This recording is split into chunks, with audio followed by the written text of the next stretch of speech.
Right, as you can see, we now put some of the fence up at the beginning, and I'm just going to show you how we do a drop box at the end, in the middle here. You can see the rabbit holes in the bank there. It's quite a big area that's been out off here, so we know there's a lot of activity coming through here. You don't want your drop boxes silly close. You know, one right up that end, one right down here is plenty close enough. The drop box, I don't know if you're familiar with them. We actually design and manufacture our own drop boxes. If you look, you'll see that that's got a floor in it. So it's already clear. We put handles on it, and the lock plate, as you can see, it swings.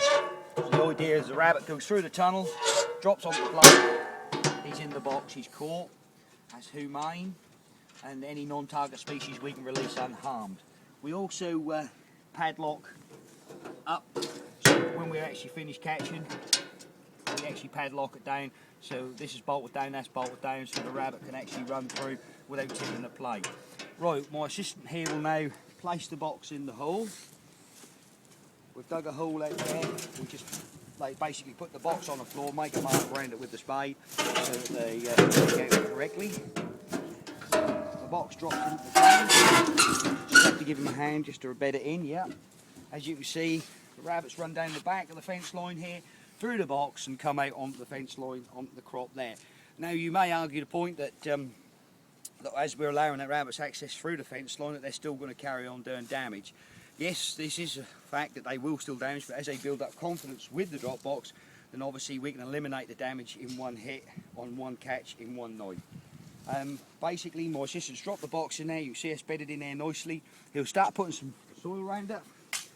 We put a short gate on the top, and we basically tie wrap that up, and here we go with the tie wraps. Just want one top and bottom.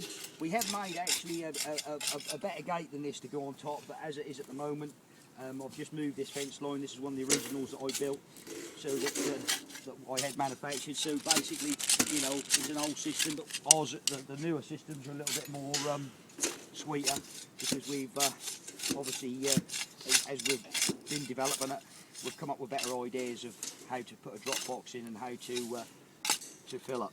So here we go. My assistant puts a little soil this side. As you can see now, what will happen is rabbits will come down the fence line. Obviously the finger base, as we can see on the bottom of the fence line, if I lift it up, we've got a finger base that moves, it's movable. Okay, the rabbits can't penetrate it.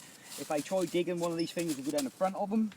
They'll come down here, they'll find the hole, obviously we'll make a lead in, and they'll come out the other side, and over a course of a couple of 3 weeks, they'll build up enough confidence, because basically they want to get to this barley, they want to take the top of the barley off, you know, for the goodness. And once they start getting used to it, and once one rabbit see a rabbit go through the drop boxes, others tend to use it. Now we only do a one night catch, so I'll come and monitor this over the next couple of 3 weeks, and when I start seeing a lot of activity going through the boxes, feeding and pads going through the boxes, what we'll do is we'll undo it for one night only. Say for argument's sake on a Thursday evening, we'll go on a Friday morning, take out what rabbits were caught, and we lock the boxes down. We only do a one night catch, and the reason for that is that if a rabbit goes in and drops into the box and another rabbit was behind it, that would lose confidence, and we don't want to get a residual build up against the boxes. We don't want rabbits to feel uncomfortable with them, so we do a one night catch, and then we lock the boxes down. We'll leave them probably 4 to 5 days, and then we'll do another catch, and after 3-4 weeks we'll actually thin the rabbit population out, and we'll have a number of rabbits, you know, the number that we've taken out. And with Target Pacific, we haven't actually interfered with anything else. If we catch a hedgehog, stoats are a little bit more difficult, grey squirrels, anything that we don't require, we can release unharmed. And the worst it is that the rabbit has been captured in the drop box for no more than you know, 18 hours, 24 hours maximum. I always check my drop boxes. I open them up on an evening and check them first thing the next morning, so 12 to 18 hours is maximum.